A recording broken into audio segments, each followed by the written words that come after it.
Okay, get this. A theft so massive, it had one of the world's top investigation agencies completely stumped for over 6 years. And we're not talking about $1 million or even $100 million. We're talking about $3.5 billion. And the craziest part? The whole thing unraveled because of one single fateful phone call. It sounds totally impossible, doesn't it? How could one of the biggest crypto heists in history fall apart because the thief himself picked up the phone and dialed 911? Well, let's get into it. So, it all kicked off with a reported theft of $400,000 in cash. Now that's a huge sum of money for sure, and definitely enough to get the local police very interested. But what those police officers had no idea, no clue, was that this was just pocket change. It was nothing compared to the secret fortune this guy was actually hiding. A fortune worth over $3.5 billion. All right, so let's trace this whole thing back to the one mistake that started it all.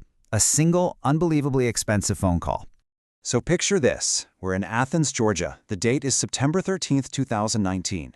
A man named Jimmy Zhong dials 911. He's frantic. He tells the operator someone broke into his house and stole hundreds of thousands of dollars in cash and crypto. You see, Jimmy Zhong wasn't your average college grad.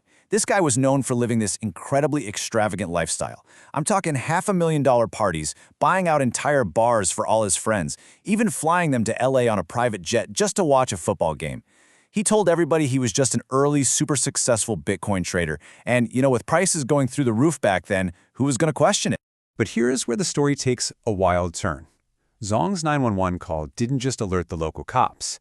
It put him on the radar of a federal cybercrime unit. And they weren't interested in his missing $400,000. Nope. They were chasing a much, much bigger ghost. The riddle of the Silk Road. For anyone who doesn't know, the Silk Road was basically the Wild West of the early internet. It was this infamous dark web marketplace, a totally anonymous, illegal bazaar where you could buy anything from drugs to weapons, and every single transaction was done using this new, obscure currency called Bitcoin. Now here's the riddle that had been bugging the feds for years. Way back in 2012, someone found a glitch in the Silk Road's payment system and siphoned out almost 52,000 Bitcoin.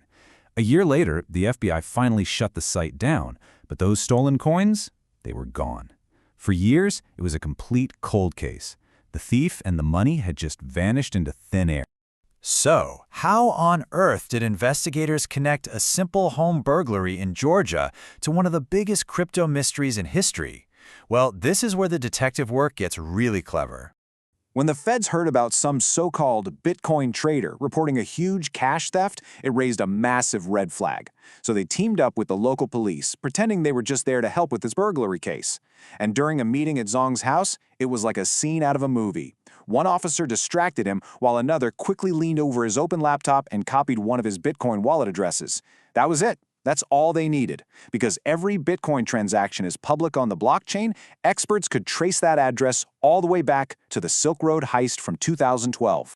The police had their man. They knew Zhong was the guy. But there was still one huge problem. They had the pirate, but they didn't have the treasure. Where was the buried chest? So armed with a search warrant, investigators went back to Zhong's house. And this time, they weren't pretending. They were turning this place upside down, tapping on floor tiles, checking inside walls, looking for any possible hidden compartment. After searching for hours, they found something weird. Tucked away in a closet, they found an old, empty Cheetos popcorn tin. But when they opened it up, there were no snacks inside. Just a small, neatly folded towel. Why would you keep a towel in a snack tin? So they lifted the towel, and underneath it was a tiny single-board computer. It was a hard wallet, a physical device for storing crypto completely offline, safe from any online hackers. Bingo! They had just found the treasure chest. And when investigators accessed that wallet, this is the number they found. 51,680 Bitcoin, the exact amount stolen from the Silk Road almost a decade earlier. And at the time they seized it, its value was a staggering $3.5 billion. The game was over. Zhong was caught red-handed. But the story doesn't end there. Oh no. The final twist is what makes this case truly one for the history books. In 2023, Jimmy Zhong was finally sentenced for wire fraud. And for stealing billions of dollars, his punishment was just 1 year and 1 day in federal prison. a surprisingly light sentence for what was one of the largest financial seizures in U.S. history. This brings us to the last and maybe most obvious question. The government had the money back. So, who would they give it to? Who were the original owners of all that Bitcoin? And here it is, the ultimate irony. The FBI put out a public notice inviting anyone who lost money in that 2012 Silk Road heist to please come forward and claim their property. And guess what? Not one single person came forward. Of course not, because to claim that stolen Bitcoin, you would have to admit you were a user on an illegal dark web market, basically confessing to your own crime. The victims of the theft were all criminals themselves.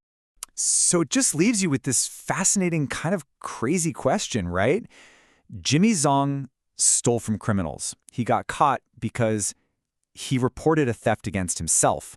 And in the end, no legitimate victim ever lost a dime. So what does that tell you about what crime and justice even mean in our wild digital age?